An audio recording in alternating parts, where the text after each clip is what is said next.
ओम शांती। आज 19/11/2024 ची मराठी मुरली आहे। आजच्या मुरलीचं महावाक्य आहे, गोड मुलांनो, तुमची आठवण अतिशय वंडरफुल आहे, कारण तुम्ही एकाच वेळी पिता, टीचर, सद्गुरू तिघांची आठवण करता।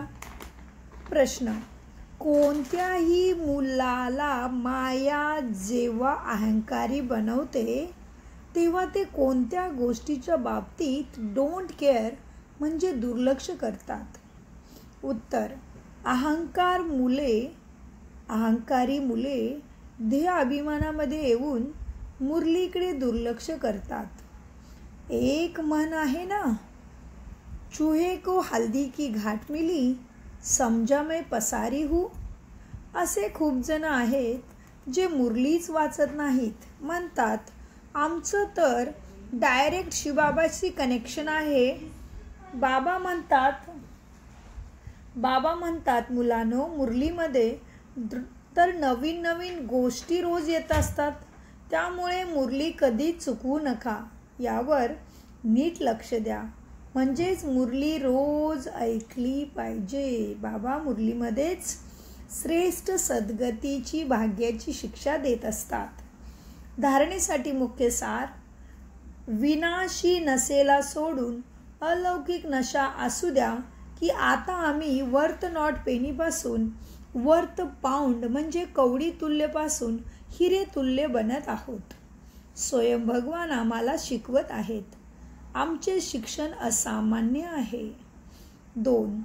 आस्तिक बनून बाबांचा शो करणारी सेवा करायची आहे, कधीही अहंकारी बनून मुरली चुकवायची नाही। वरदान: पवित्रतेच्या फाउंडेशनद्वारा सदैव श्रेष्ठ कर्म करणारे पूज्य आत्मा भव। कसं बनणार पूज्य आत्मा? वरदानाचा विस्तार: पवित्रता पूज्य बनवते, पूज्य तेच बनतात जे सदैव श्रेष्ठ कर्म करतात। परंतु पवित्रता म्हणजे केवळ ब्रह्मचर्या नाही, मनसा संकल्पामध्ये देखील कोणी प्रति निगेटिव्ह संकल्प उत्पन्न होऊ नये। बोल सुद्धा यथार्थ असावेत, संबंध संपर्कामध्ये सुद्धा फरक नसावा, सर्वांसोबत चांगला एक समान संबंध असावा।